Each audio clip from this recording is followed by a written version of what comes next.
So good evening to all of you. Is the video and audio clear to everyone?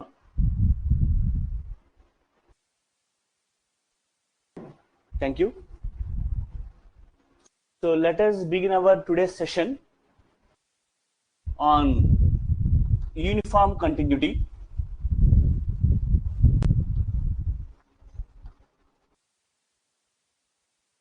So after the completion of the discussion over this concept, the chapter of continuity will be completed. So from next session onwards, we are going to discuss about derivability, or you can say the differentiability of a function. So that is our next topic, which we discuss in the next session, right? So coming to uniform continuity, here our objective is nothing but we are going to find for a given epsilon, we are just finding a unique delta. So that in the domain of F, whenever you take 2 points, say x1 and x2, such that the difference between them is less than delta, then modulus of f of x1 minus f of x2 will be less than epsilon. So this is the concept of uniform continuity. So in the domain of F, we are selecting any 2 points such that the difference between them is less than delta, then trivially or automatically the difference between f of x1 and f of x2 will be less than epsilon. That is the concept of uniform continuity, right? Now let us do some of the problems on this.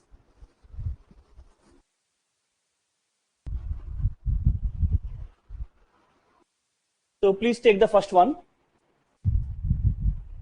Is the concept clear, or you need any elaboration on this? Yes or no? Right. So this is the problem. If you take the function f of x is equal to x cube on closure interval minus 2 comma 2. So you take the function f of x is equal to x cube on closure interval minus 2 comma 2, and I am going to prove that it is uniformly continuous.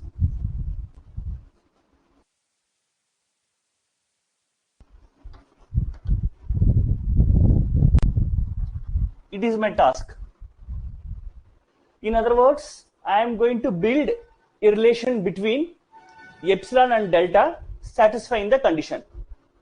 So first of all, you take x1 and x2 in the interval minus 2 comma 2.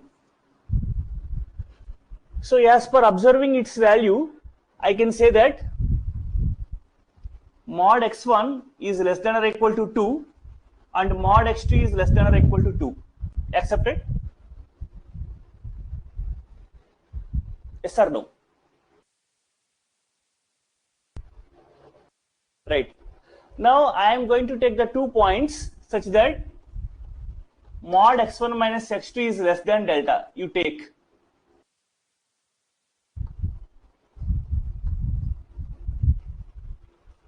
All I am going to do is I am going to build a relation between epsilon and delta. That is my overall view. Now you consider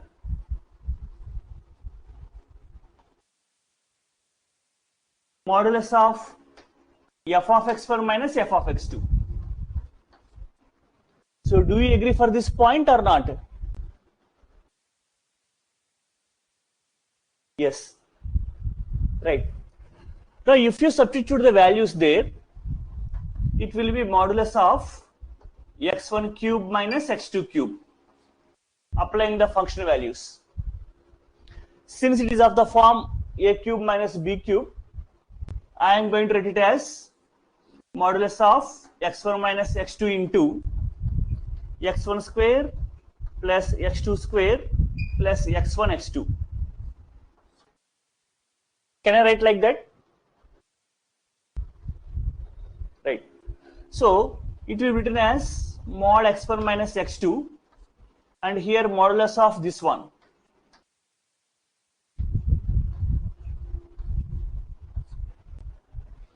Again, this value will be less than or equal to modulus of x1 minus x2 into mod x1 square plus mod x2 square plus mod x1 into mod x2. So expanding the modulus there. So if you substitute the corresponding values there, it is equals to mod x1 minus x2 into, this will be 4 plus 4 plus 2 into 2. Accepted? Fine. How I have taken these values from this point? You can take less than or equal to here. Any more queries over this?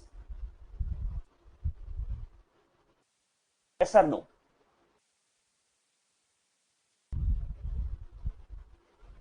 Are you getting it or any doubts?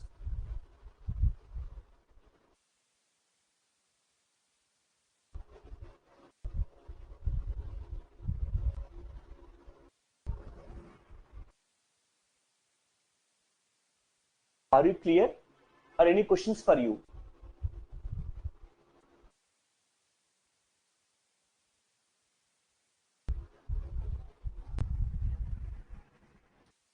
Then it will be different. Then it will be different. Since the same values are different, it is different. So in that case, you can define like this. Suppose if you take the interval minus 1 comma 4. Why minus 1 comma 4? You take any arbitrary interval a comma b. Is that accepted? Right? So in that case, we can say that whenever you take 2 points x1 and x2 in this closed interval, then since you are taking the two values, the values may be either positive or negative. If you consider modulus of x1 and modulus of x2, both values will be positive. So you can take the big among them.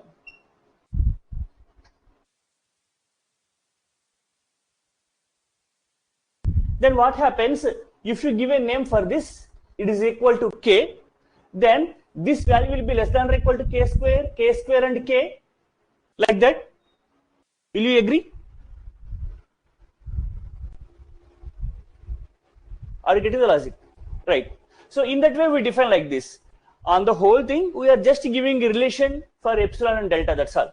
For the given interval, I have defined the simplification like this. Fine. So is that point clear for you? If the interval is taken in such a manner? Because I am going to do a similar kind of problem on that.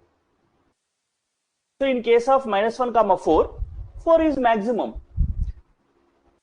There is no need to take the last value as maximum.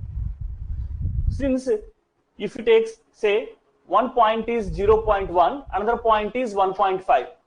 Among the two, 1.5 is the maximum, right? If you consider the maximum, so in that case, 1.5 square plus 1.5 square plus 1.5 into 1.5 you will take. That is also acceptable. The underlying idea is you are just building a relation between delta and epsilon, that's all. If delta is chosen like this, what could be the possibility of epsilon? And epsilon and delta are unique, that's all. If not a closed interval, that is a different issue. We will discuss the problems on this also. Right. So is this part clear? Fine. Now what happens?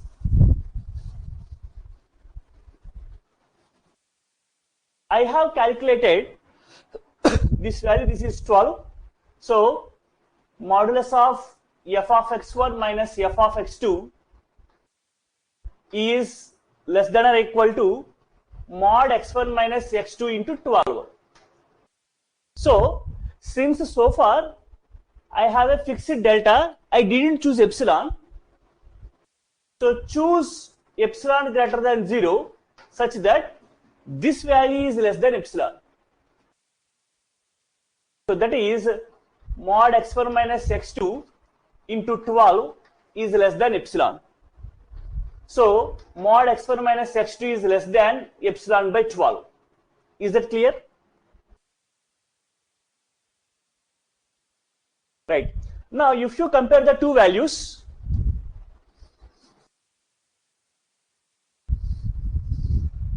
so what is the relation between delta and epsilon? Delta is equal to epsilon by 12.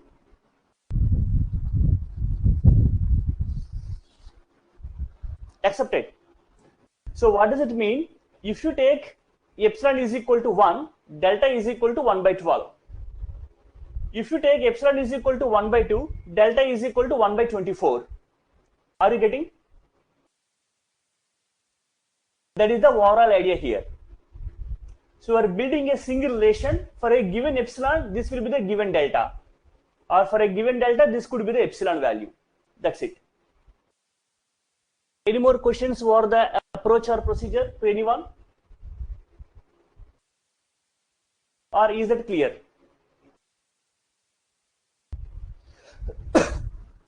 Because we have chosen that this value is less than epsilon means this value is less than epsilon. I am comparing the inequalities. I got two inequalities. I got one inequality that mod x1 minus x2 is less than delta. I got another inequality that mod x1 minus x2 is less than epsilon by 12. Actually, the original inequality is mod x1 minus x2 into 12 is less than epsilon. Epsilon is chosen in such a way. So from this, to compare delta or to draw a relation between delta and epsilon, I have reduced this value as epsilon by 12. So that both inequalities, LHS is same, so RHS could be the same. That is the idea.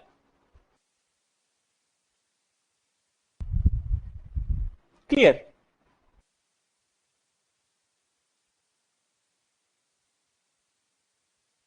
Right.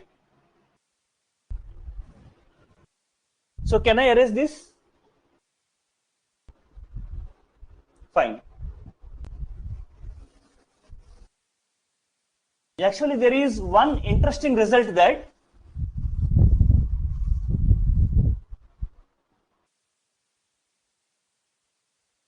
if you take uniformly continuous function, it may be open interval, closed interval, or any set you take. If the function is uniformly continuous, then it is continuous.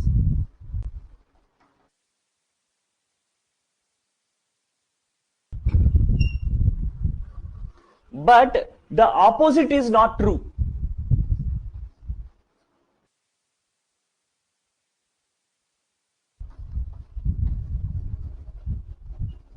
For this, we take some counter examples. So if f is a continuous function on a set, then f need not be uniformly continuous on that set. For this, we take some relevant examples. Also, the interesting result is it will be if and only if f from closed AB to R is continuous.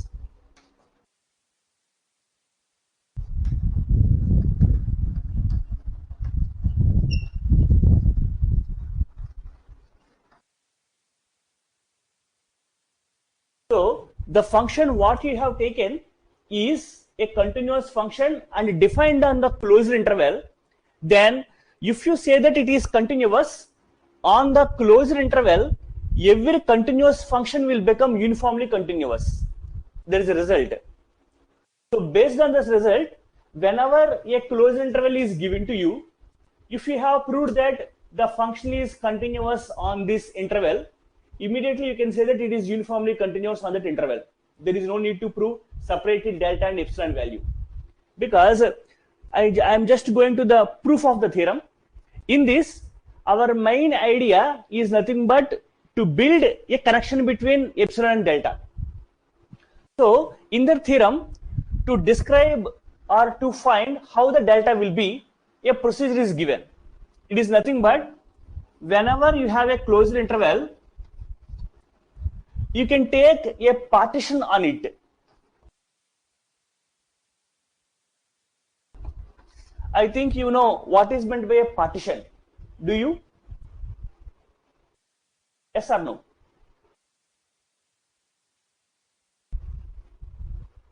So very simple. Suppose we have a closed interval 1, 4.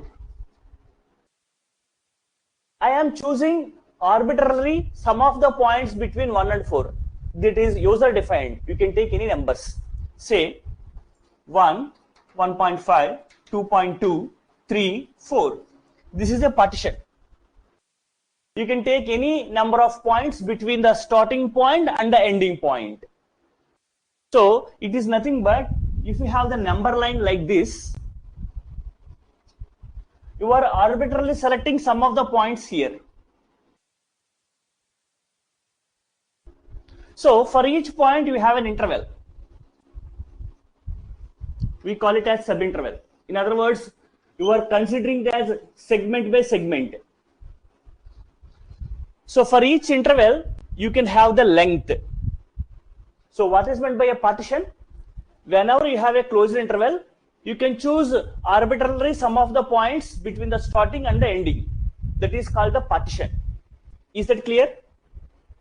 What is meant by a partition? Partition will be chosen in so many different ways. There are infinite number of ways to choose a partition. Partition is not fixed. You can take all equal values as 1, 2, 3, 4, 1, 1.5, 2, 2.5, 3, 3.5, 4. In different manners, you can choose a partition. So partition is not fixed. So whatever the partition you consider, you will have some segments. So here 1 to 1.5, a segment. 1.5 to 2.2, a segment. 2.2 to 3, a segment.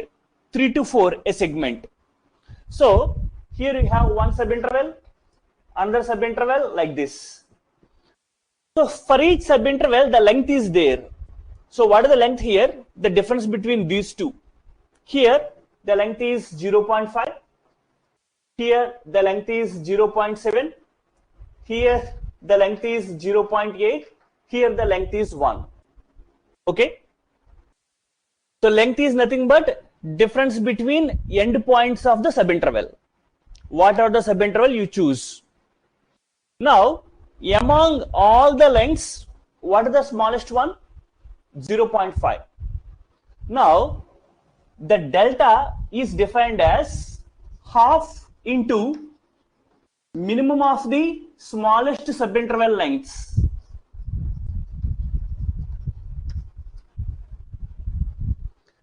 If you say delta 1 is first interval length, delta 2 second subinterval length, like so on.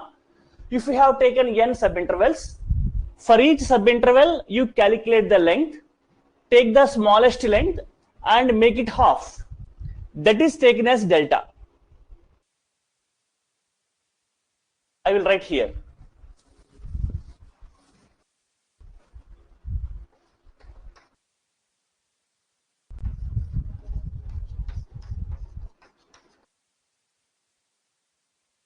Suppose you have n subintervals. For each subinterval, you have the length. For the first subinterval, delta 1 is the length. For the second subinterval, delta 2 is the length, and so on. So for n subintervals, you will have n lengths. Among all, you take the smallest one, minimum. So here you have 4 subintervals, 0.5, 0.7, 0.8, 1. These are the lengths, among which the smallest is 0.5. I am making it as half. So 0.25 is my delta value. So if I choose delta, then obviously for given epsilon, this is the way of choosing delta, so that always the function will become uniformly continuous. This is the theoretical procedure for choosing a delta and a closed interval. It was defined in that. Okay? Are you clear? Yes or no? Right. So the main perspective here is, whenever you have a function defined on the closure interval which is continuous, then obviously it is uniformly continuous. You should underline this point. So on a closure interval, continuity, uniform continuity, both are equivalent. So for the other sets, it is different. If a function is uniformly continuous, then it will become continuous. Continuous need not imply uniform continuous, right? For that, we will take some of the problems before doing some problems on uniform continuity.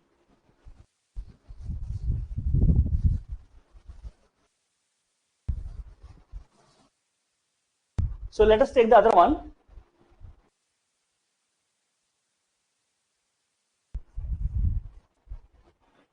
Suppose the function is defined like this.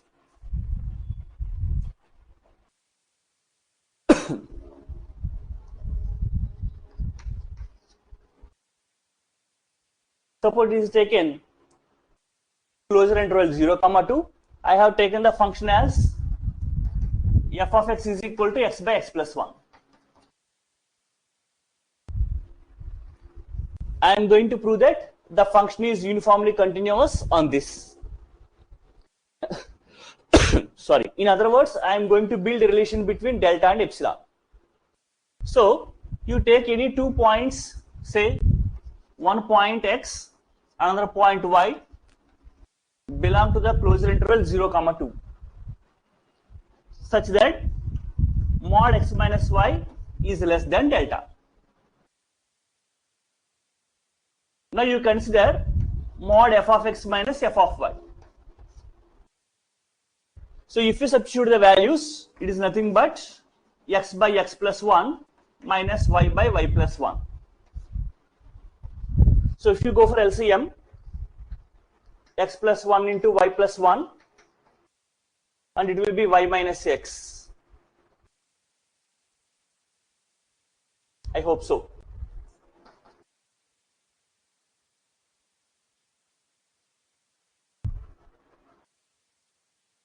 Am I correct here in getting the LCM? Please check in the numerator. X minus y, right? Since the modulus is there, you can treat it as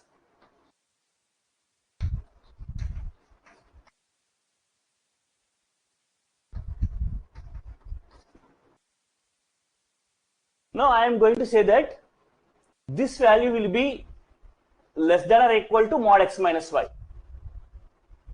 Why? Because since you have taken that x comma y belongs to the closed interval, x is greater than or equal to 0, y is greater than or equal to 0. So if you consider x plus 1 will be greater than or equal to 1, y plus 1 will be greater than or equal to 1, and hence 1 by x plus 1 is less than or equal to 1, 1 by y plus 1 is less than or equal to 1. So if you consider the product is also less than or equal to 1.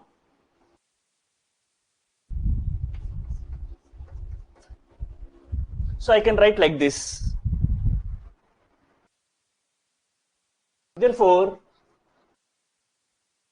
choose epsilon here such that this value is less than epsilon.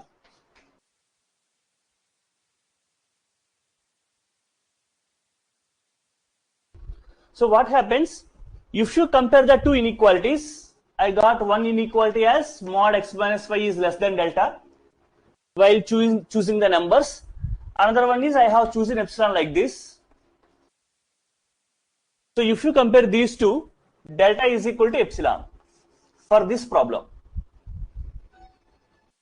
So if you choose delta is equal to epsilon, then the function will be uniformly continuous on this closed interval 0, 2. You can ask one more question that can't we do in the other way? Yes, we can do. If you prove that the function x by x plus 1 is continuous on the given interval, since every continuous function is uniformly continuous on the closed interval, it becomes uniformly continuous automatically. there is no need to build a relation here. But first you need to prove that x by x plus 1 is continuous,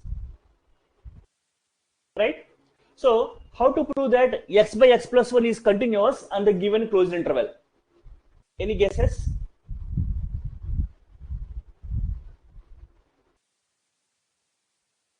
Say.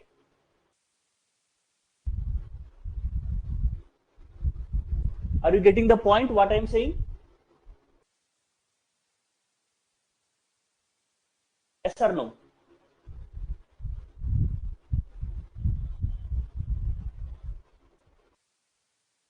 It is justly simply writing like this. I will make space here.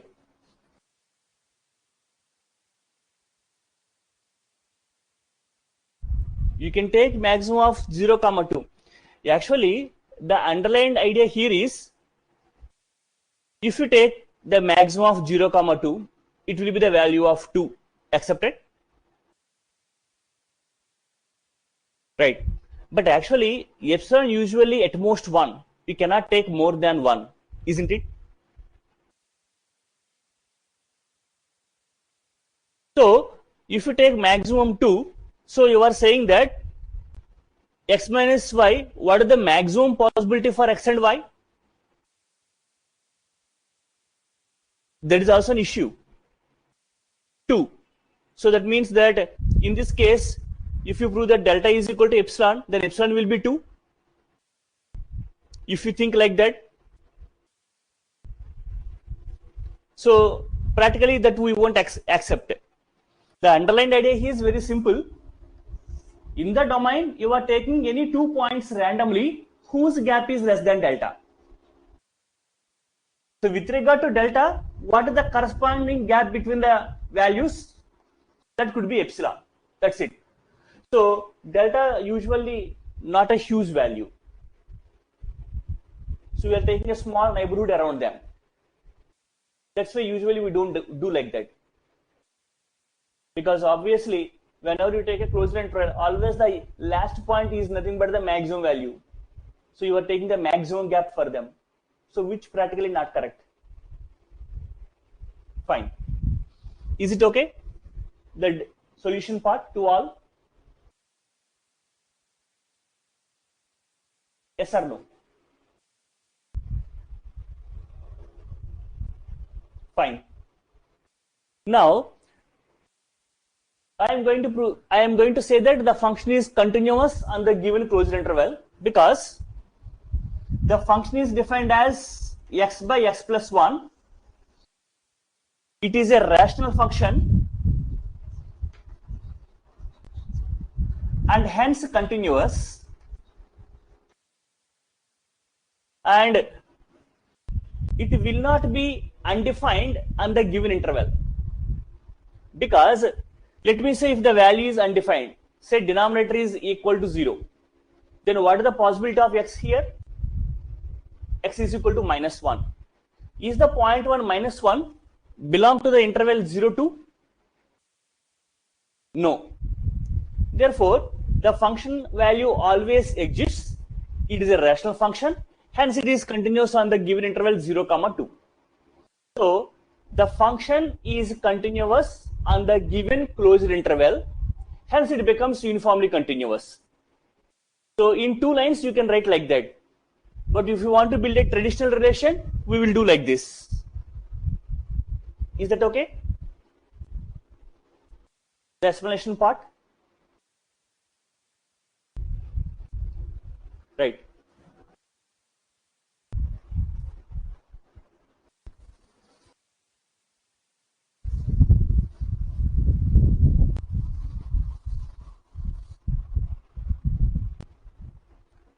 So let us take the other problem.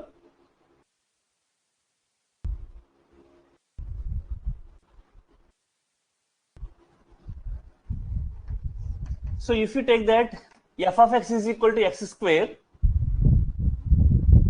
then it is uniformly continuous on every closed interval of R, but not uniformly continuous on R.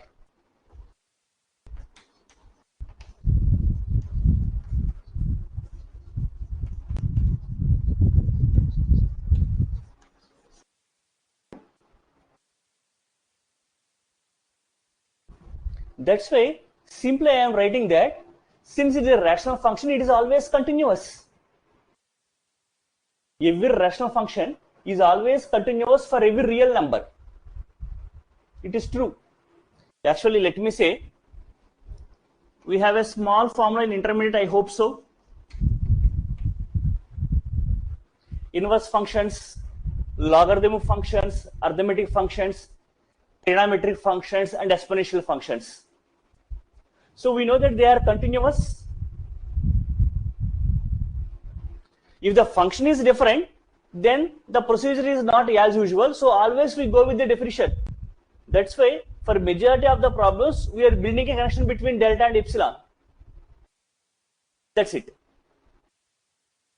In closed interval, you are simply describing the nature of the function. It is enough that if you are able to say that the function does not vanish and gives a finite value, that is enough to show that it is continuous. Because continuity is nothing but if you draw the graph of the function, you are getting the graph in a continuous manner without having any cuts, isn't it? In other words, at every point in the interval, you are going to get the corresponding function values. That if you are able to present it by depicting the nature of the function, that is sufficient to show that it is continuous. Fine. There is the other manner. If you are able to, if the function is bifurcated in a manner, here it is not a bifurcated, it is a straightaway function. Whenever a closed interval is there, I have proved that if you want to say that the function is continuous on the interval, you should prove that at A it is right continuous, at B it is left continuous, and for any intermediate point between A and B it is continuous.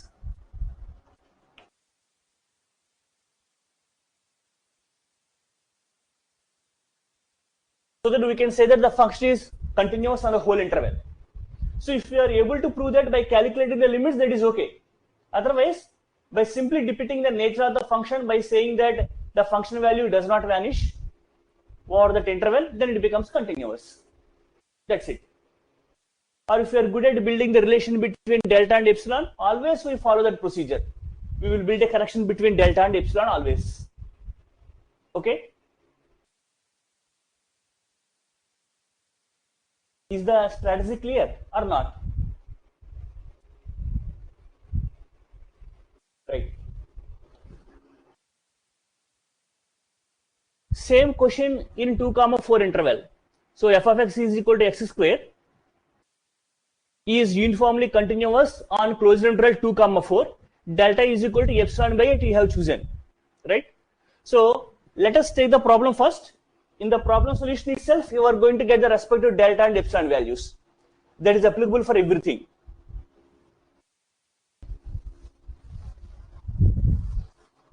Now what it is given, if you take any closed interval for R, then it is uniformly continuous. If you take the whole system R at once, it is not uniformly continuous. That is the objective, isn't it? Right. Now let us take any closed interval in R.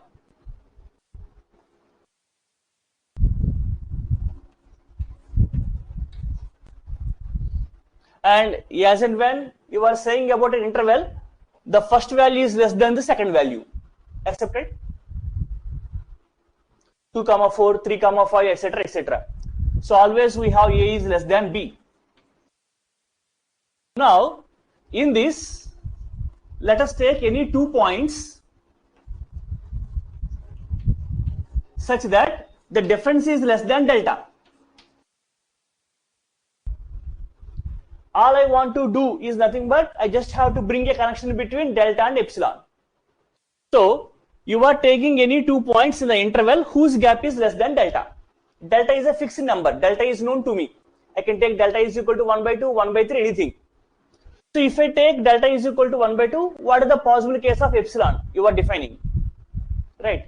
So for this, let us consider f of x1 minus f of x2. Modulus. So this is equal to mod x1 square minus x2 square. This is equal to modulus of x1 minus x2 into x1 plus x2. Then you can write it as mod x1 minus x2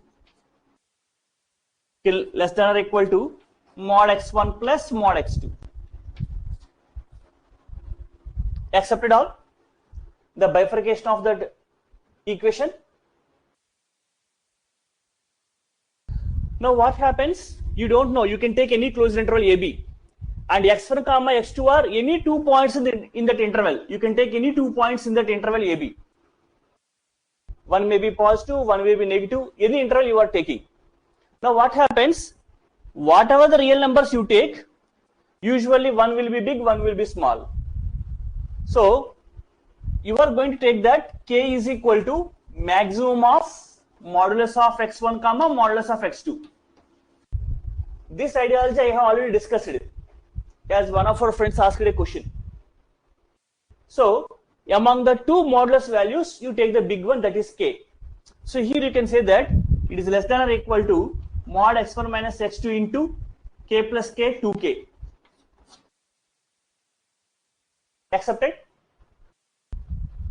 How the value is taken? So at this point you choose epsilon.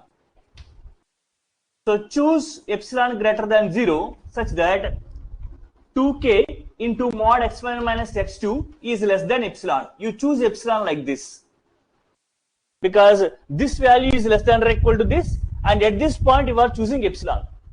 So to draw a connection between delta and epsilon, so this implies that mod x1 minus x2 is less than epsilon by 2k.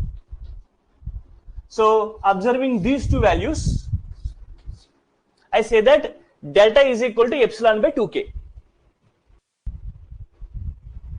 So by choosing delta is equal to epsilon by 2k, the given function is uniformly continuous on any closed subinterval of R. Fine. Is that clear to you?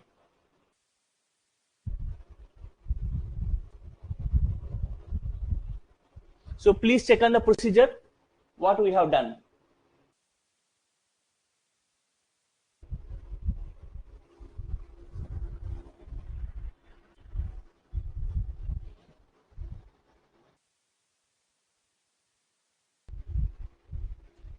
Any more questions over the approach in getting the relation between these two?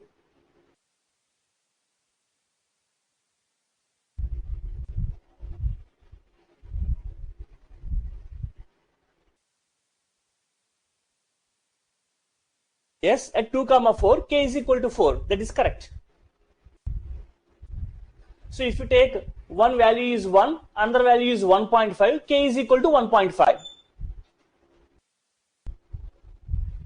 Accepted. That is the ideology. Any more queries?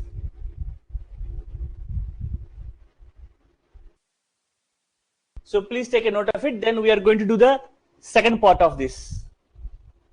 So what is the problem saying? If you take the whole number line R, you can take any closure subinterval. On this, the function is uniformly continuous. But if you take the number line itself as the interval, then it is not uniformly continuous. So what is our meaning? That in the whole real number line, I am taking 2 points whose value is less than delta. Then the corresponding difference between the images need not be less than epsilon. That I should do by means of an example. Okay.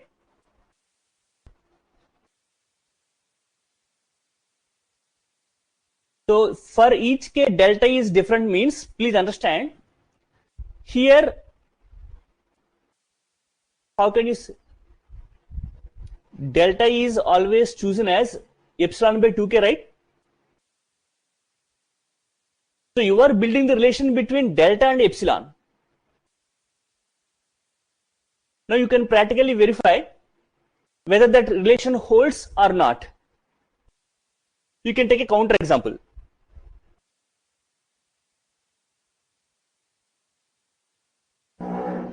You can take a counter example. Is it possible to take a counter example here?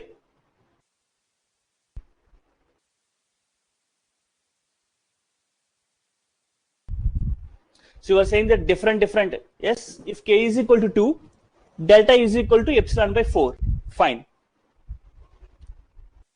Delta is equal to epsilon by 4, very nice.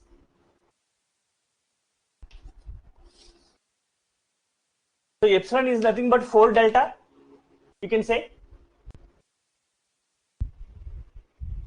Yes.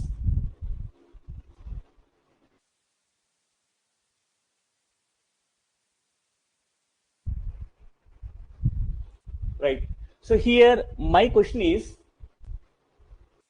you take a subinterval here, take any two values in that whose gap is less than delta, that you fix, and verify whether the corresponding relation is less than epsilon or not. So if we straight away say that apart from taking maximum of these two values, I always choose the last point as the maximum thing, then it is okay. But we are choosing here delta as small as possible.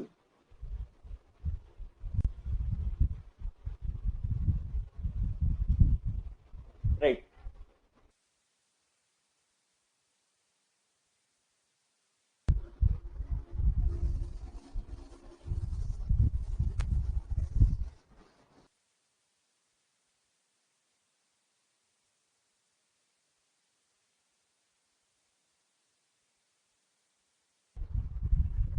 Yes. Delta is small when we choose last point in this case.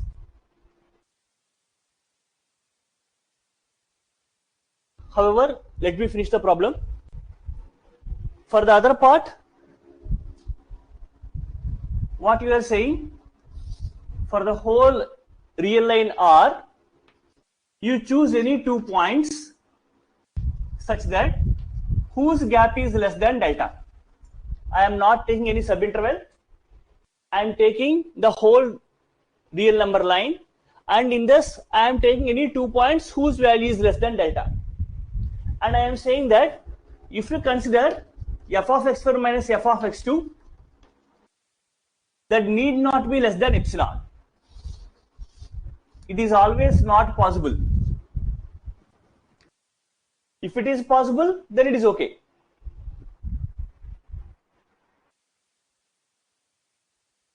So mod x1 minus x2 into mod x1 plus into is less than or equal to mod x1 minus x2.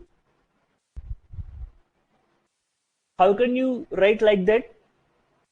It is always true. Is that true?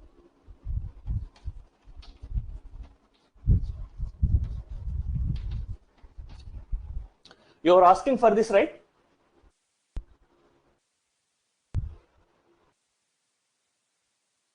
Is that your question?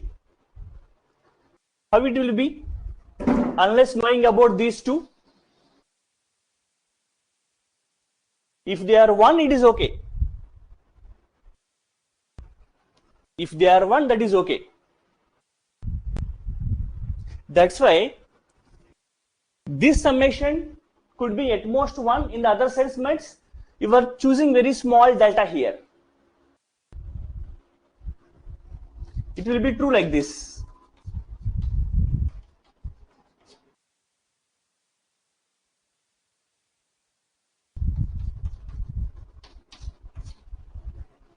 This is the correct approach, right? Because you are taking any 2 points, right? So for the 2 points, I am taking the biggest one, because obviously it is a positive number. It is a positive number. Among the two things, you are taking the big one. Suppose this is 1 and this is 2. Big one is 2. This is 2 plus 2 less than or equal to.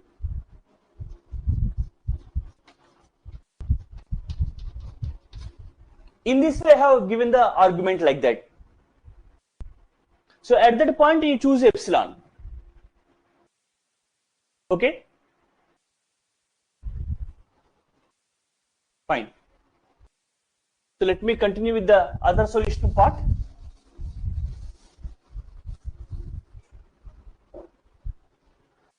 So this thing I am going to prove. Even though I have chosen two numbers whose gap is less than delta, the difference between the function values need not be less than epsilon. How it will be true? So let us take that epsilon is equal to 1 by 2. You fix any delta. You take any delta greater than 0, that is your choice. Now, if I take, so whatever the delta you take, usually you can find a positive integer such that 1 by n is less than delta. Accepted? Yes or no?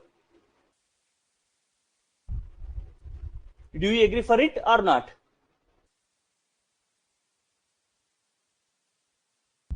For suppose you have a doubt, let us say delta is equal to 1 by 2. Can you find a positive number n such that 1 by n is less than delta?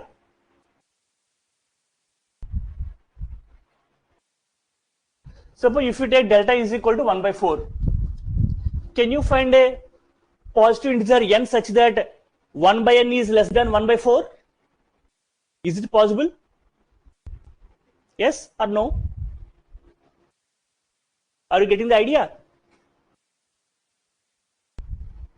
You agree or not? Right.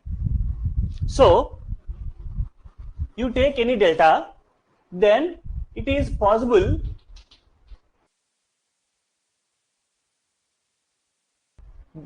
there exists a positive integer such that 1 by n is less than delta. So what is my intention to show? I am taking two numbers whose gap is less than delta.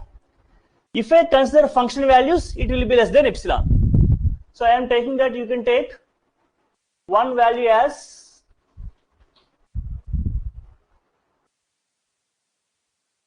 one value, you can take it as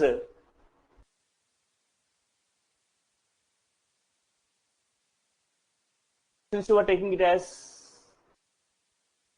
you can do the other way around also. If you take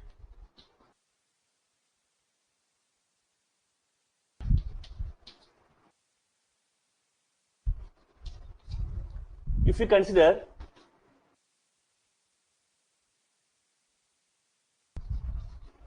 in this way also you can choose. If you are confusing about this what is 1 by n etc etc, if you are confusing like that, in this way also you can choose. So you forget about this n belongs to z plus concept, you will get confused.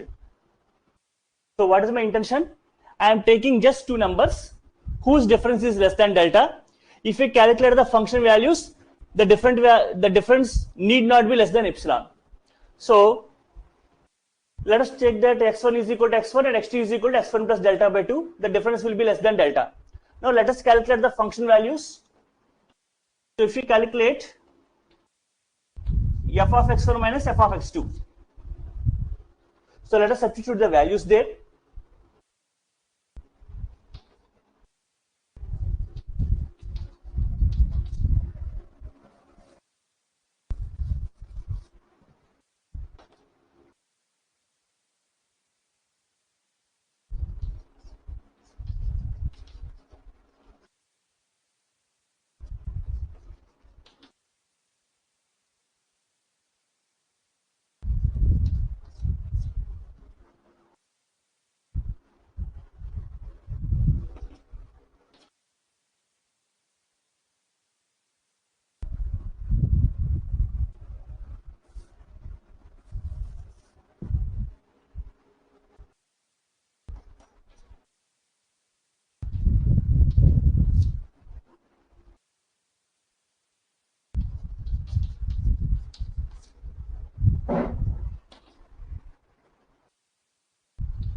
So I have changed that one value is x1, another value is x1 plus delta by 2. So that if you calculate the difference between them, it is nothing but delta by 2, which is less than delta. Now I am calculating the respective function values. So f of x1 minus f of x2, if I consider x1 square minus x2 square is equal to x1 minus x2 into x1 plus x2. So x1 minus x2 is nothing but delta by 2. And if you substitute the values here, it is 2x1 plus delta by 2. So the result is nothing but delta x1 plus delta square by 4. Accepted? The value. If you calculate mod f of x1 minus f of x2. Now what I am saying that this value is not less than epsilon for all x1 comma x2. Because if you want to say that that value is less than epsilon, so it is nothing but two positive numbers. One value is delta square by 4, another value is delta x1. If you want to say that this whole thing is less than epsilon, so you should confirm to say that delta square by 4 is less than epsilon and delta x1 is less than epsilon. Then only the sum has the possibility which could be less than epsilon. Agreed? Since delta is however small, delta square by 4 is always less than epsilon. But coming to delta x1 is less than epsilon for all x1 is not correct. Because in the whole real number system, x1, x2 are any two real numbers. If I take x1 is equal to 100, delta x1 will be less than epsilon. That should be a question. Say delta is equal to half, x1 is equal to 100. Then what could be delta x1? It will be 50. So is 50 less than epsilon? Because epsilon is arbitrary, very small number. Are you getting the idea? So it is not possible to say that even though x1 x2 difference is less than delta. Yes, because x1 x2 has no bound. You can take any values. It is possible to say. So the function is not uniformly continuous because the value will not be less than epsilon always. For some values it is true, for some values it is not true. Okay? Is the logic reached to everyone?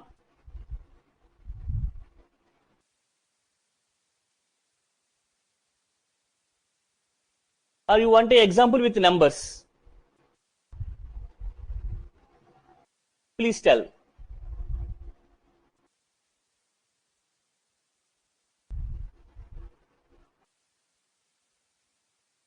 If you want an example with numbers, let us go with some numbers.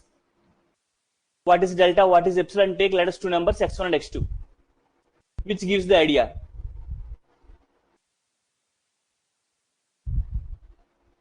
Is that required? Fine.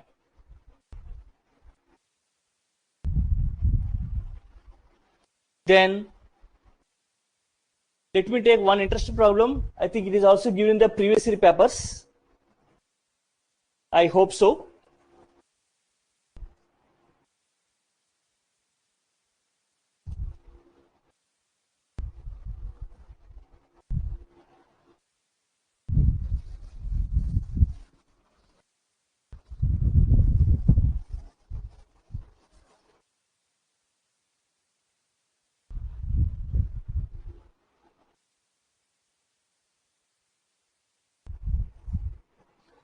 So you take that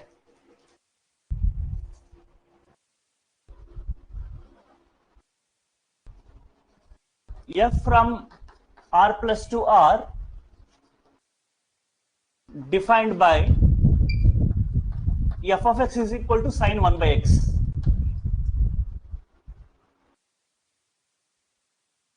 F of x is equal to sine 1 by x.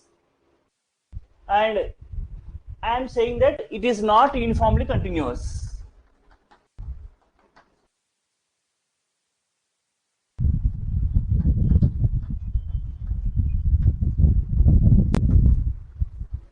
This was the question. So you take the function f from r plus to r defined by f of x is equal to sine 1 by x. And we are going to prove that it is not uniformly continuous on r plus. Okay? Is the question task clear? Now I am going to choose the two numbers x1 and x2, and even though the difference between them is less than delta, but if we calculate the function values f of x1 and f of x2, it will not be less than epsilon. So for this also you take the same example, say epsilon is equal to 1 by 2.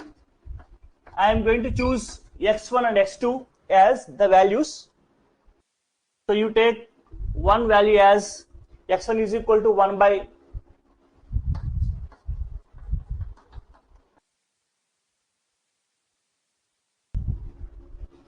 x2 is equal to m pi, because if you take the difference, it must be less than delta. And how the value of delta will be taken?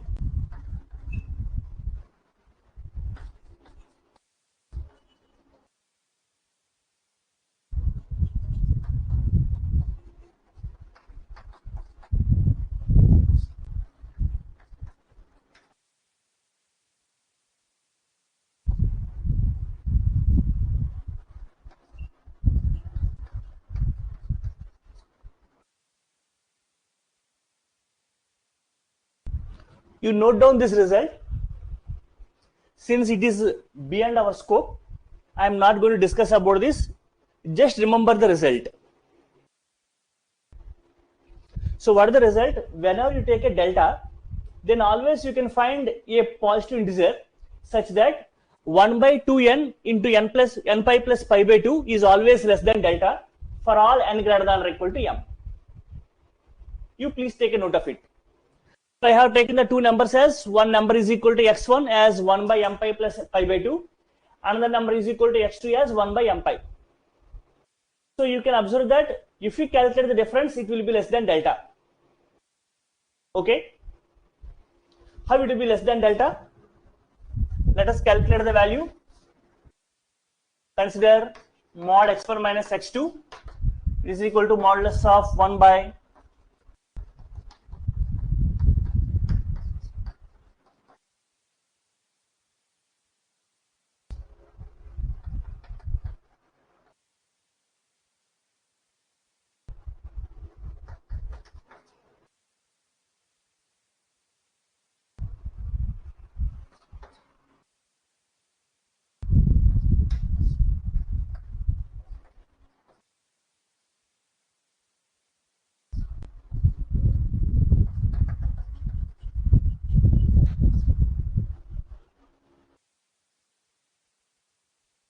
So as per the result is concerned, if you consider mod x1 minus x2, the value is less than delta, because the value is nothing but modulus of 1 by 2m into m pi plus pi by 2, and the result says that you are able to find a positive integer m such that that value is always less than delta.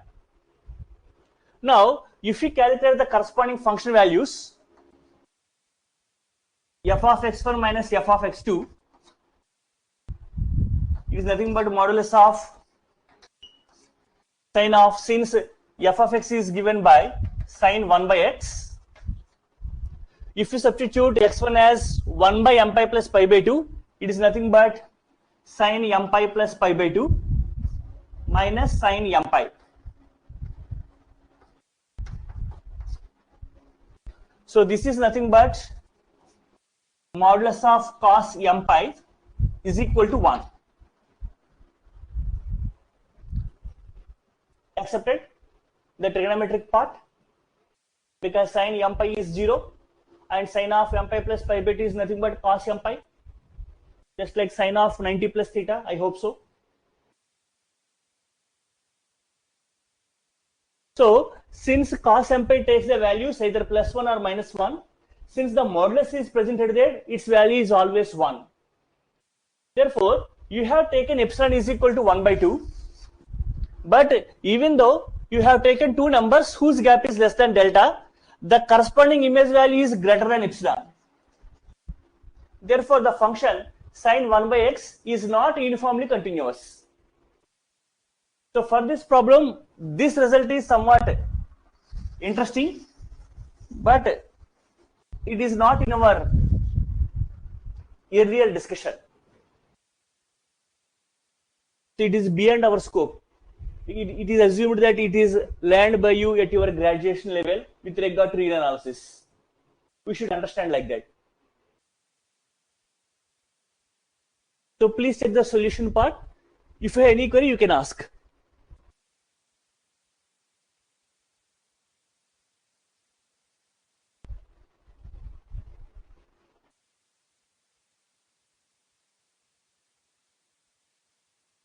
Any query you have?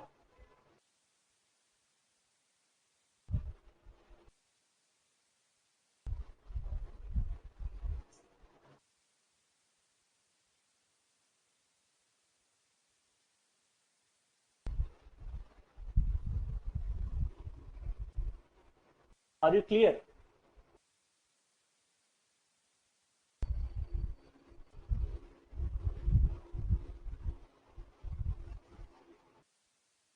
There in the LCM part, you can see it will be minus pi by 2.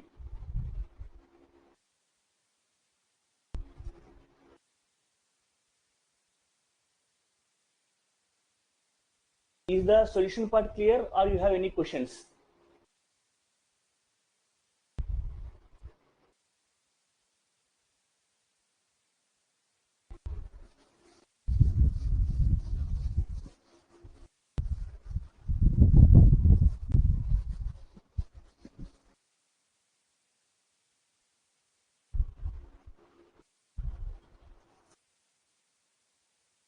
So I just want to give one small example, then we can conclude our discussion.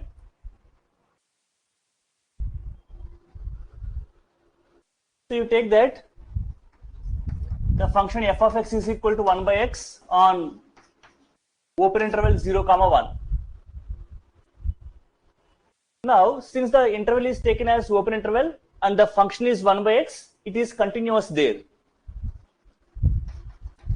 You can calculate the limit part if you are interested, because f of x is not equal to 0, its value always will exist. Apart from saying that f of x will not tend to infinity, I can say you just take like that.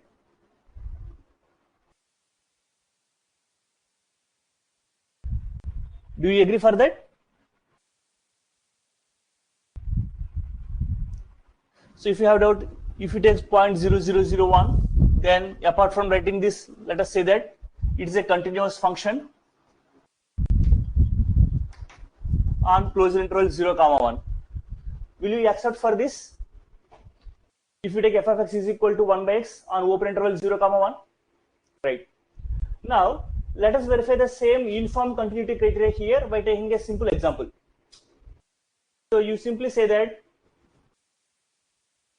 if you take a delta value and take 2 points x1 and x2, and always we can say that there is some positive integer such that 1 by n is less than delta. You can take one value as 1 by n, another value as 1 by 2n. We can take like that the values as.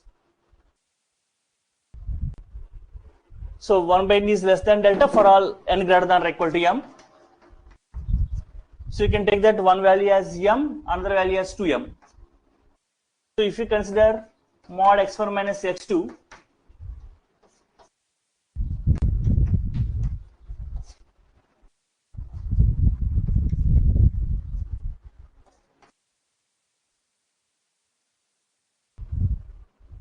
which will be less than delta,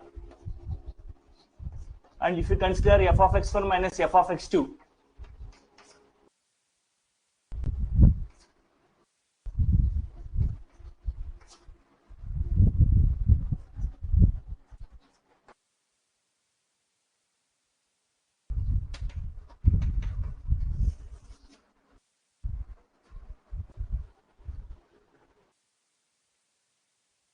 So this is one simple example you can take.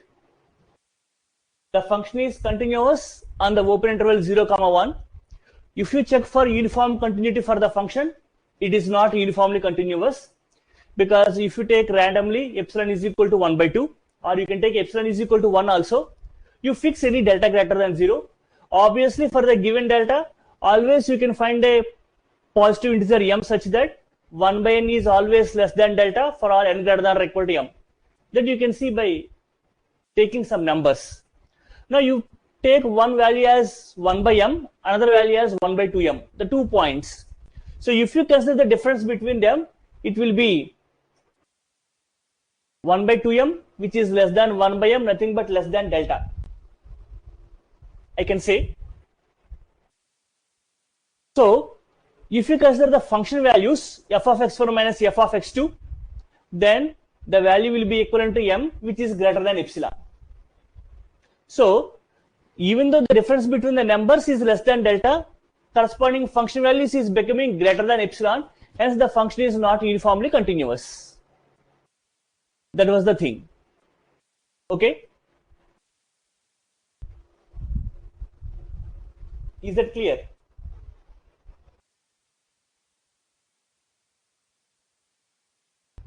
So this is one example you can consider, that if the function is continuous on the open interval, then it need not be uniformly continuous on that interval. So uniform continuity criteria is applicable only for closed intervals. So for the counter example, this you can take by taking an open interval there.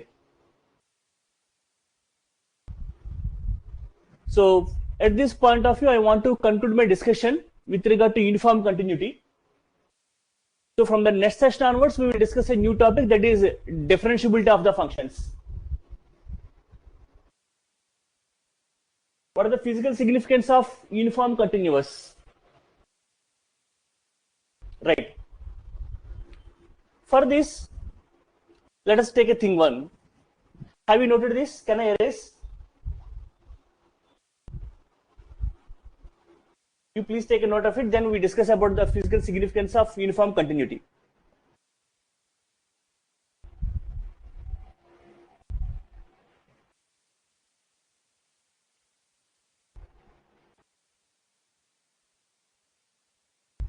Right.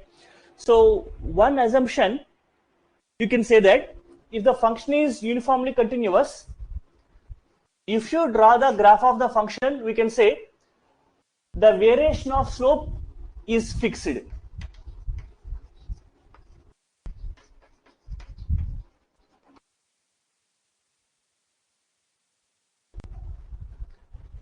is not always true, but if you think about the geometrical issue, you can say that for majority of the cases, if the function is uniformly continuous, so if you consider the graph of the function, the slope is varying with a fixed constant.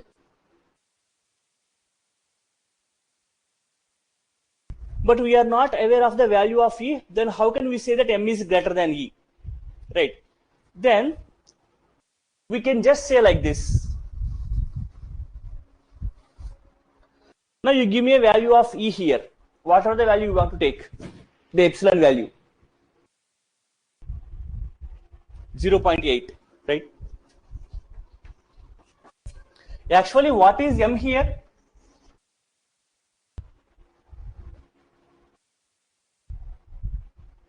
I have written that for delta greater than 0, there exists a positive integer such that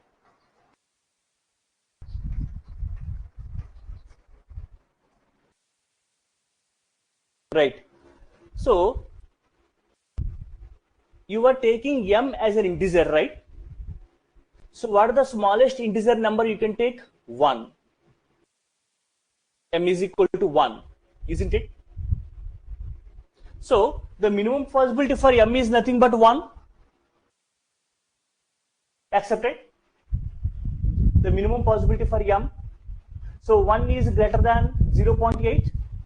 That is satisfied? Right. So in other words, you are saying that for the function 1 by x, what you have taken, Suppose you have fixed delta is equal to say 1 by 4. So what are the values which are less than 1 by 4? We cannot take epsilon as greater than 1. I think the concept of epsilon delta is always giving confusion to everyone. I hope so. So right from the beginning of continuity, I am thinking that the concept of epsilon delta is giving confusion. Epsilon greater than 0 is arbitrarily very small positive real number. You cannot take usually 1, 2, 3, 4, so on. At the most, you can take it as 1. You can say epsilon is equal to error, in other words. That will be somewhat useful to understand. Fine. So you cannot take epsilon as greater than 1.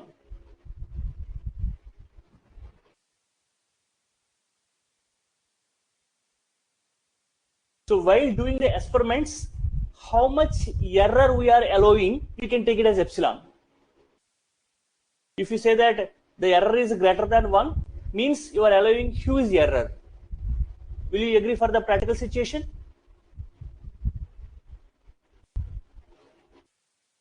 No.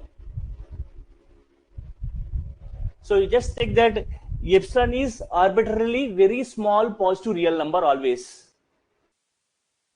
Always we fix that it is greater than 0 and at the most it is equal to 1. While doing the problems. Okay.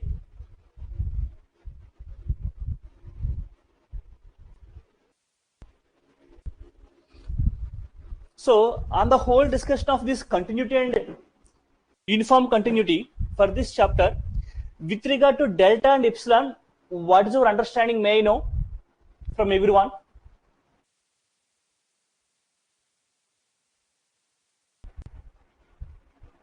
What you have understood?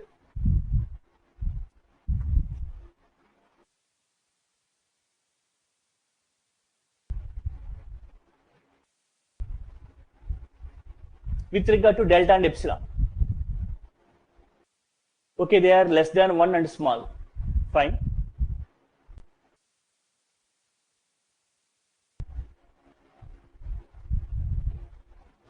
Let us take one type of discussion that gives an idea.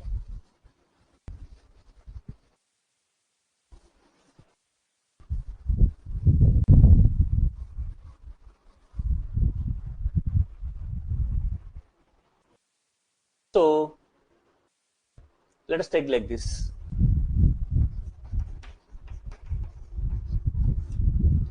You take f of x is equal to step function of x. Is it a continuous function?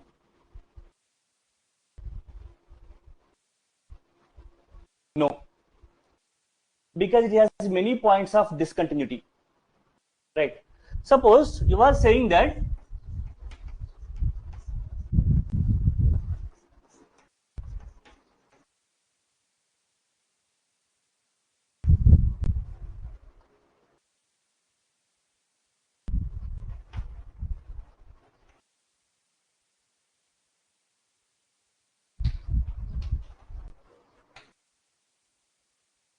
this is our whole discussion so far considered in the entire chapter, isn't it? Say difference between the values less than delta implies difference between the function values is less than epsilon, then it is continuous, otherwise discontinuous. Accepted? Yes or no?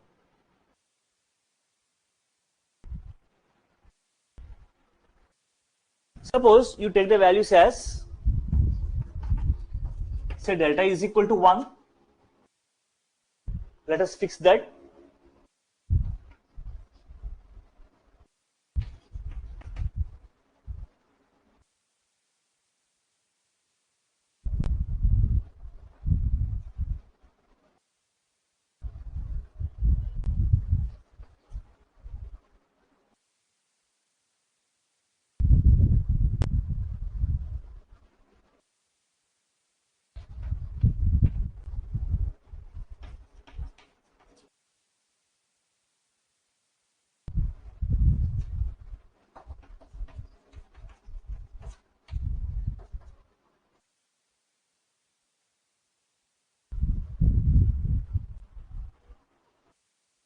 You accepted for this?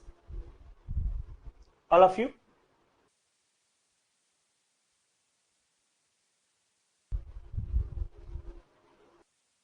If we calculate f of x4 minus f of x2,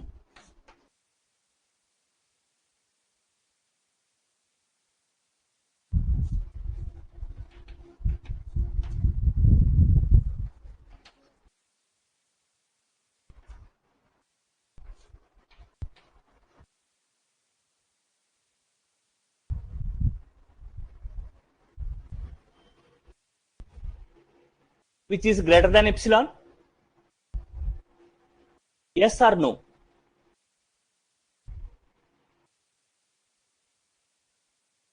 So,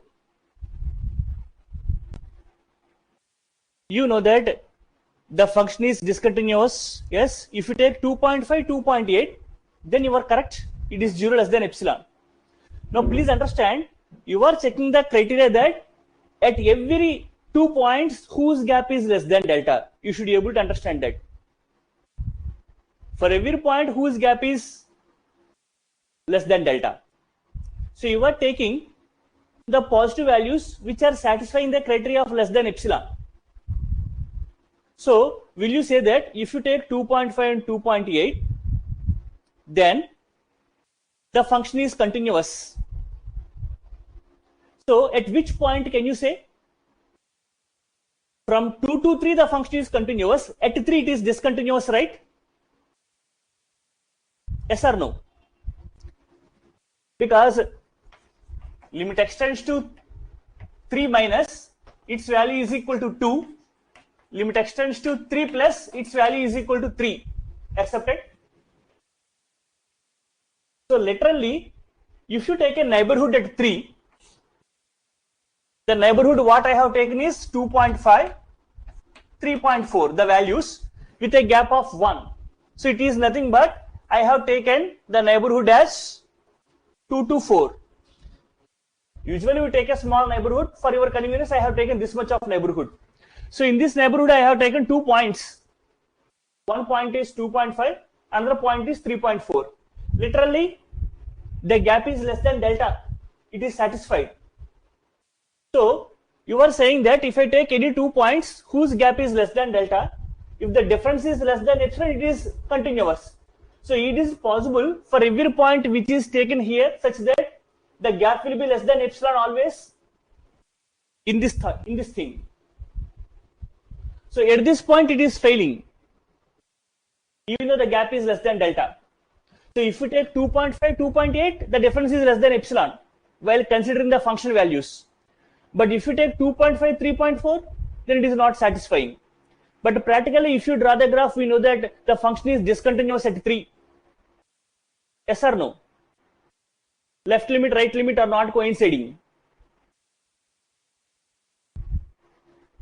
So in this way, the concept of delta and epsilon will be useful. So within the neighborhood, you take any 2 points whose value is less than delta, the corresponding values are less than epsilon. So even though if you allow that epsilon is greater than 1, say epsilon is equal to 2, then here you say that it is less than epsilon, so that the function is continuous at 3.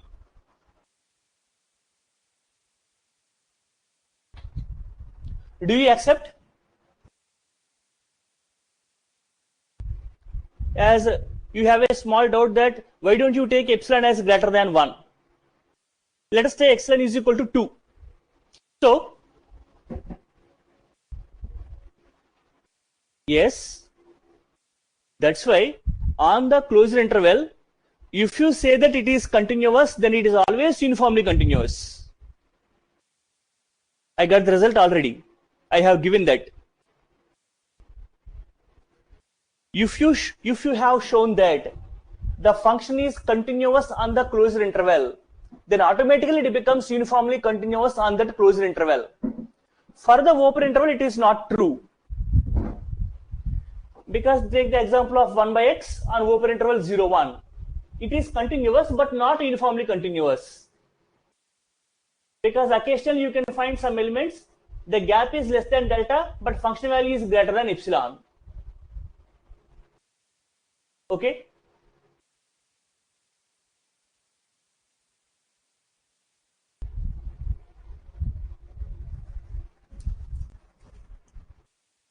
So any more clarity over this delta and epsilon?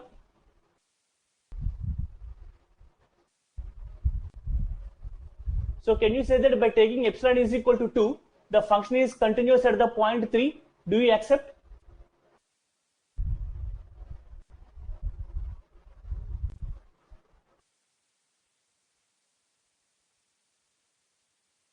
Since the value is satisfying, can you say that the function is continuous at the point 3, the integer part function x?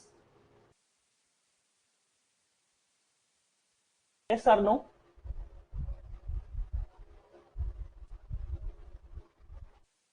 So always epsilon will be taken as arbitrarily very small positive real number. At the most we take it as 1.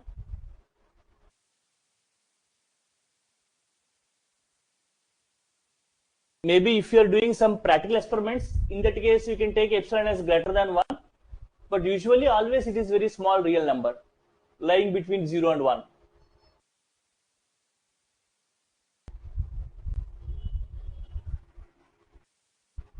Any other queries, please?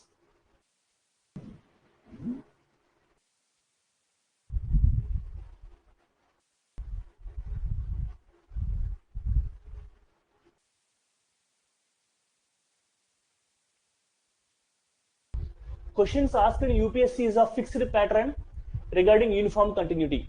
That is the questions that we solve in the class. Fixed pattern in the sense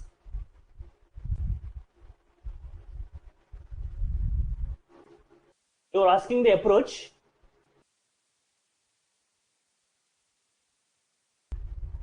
Yes. Yes. The technique what we have applied here with regard to delta and epsilon, the same type of questions are asked in UPSC with regard to uniform continuity. I'll give the relevant postage of 2 to 3 questions. The solution part, you can read them and you can understand. And those questions are asked in the UPSC, previous year question papers, you can check. Right.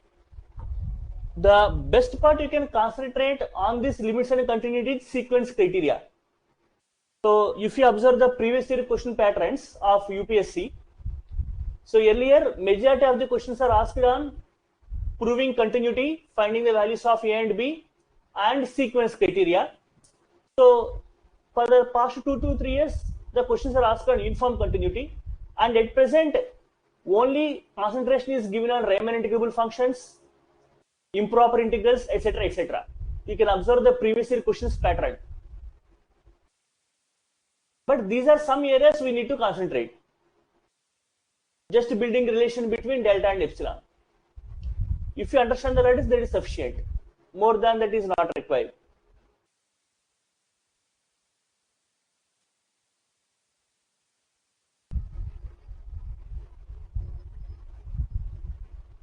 Fine. Anything else to ask?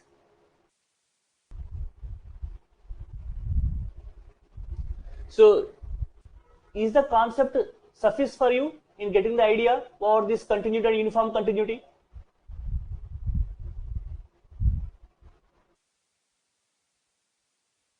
Or you are still in confusion in getting the approach?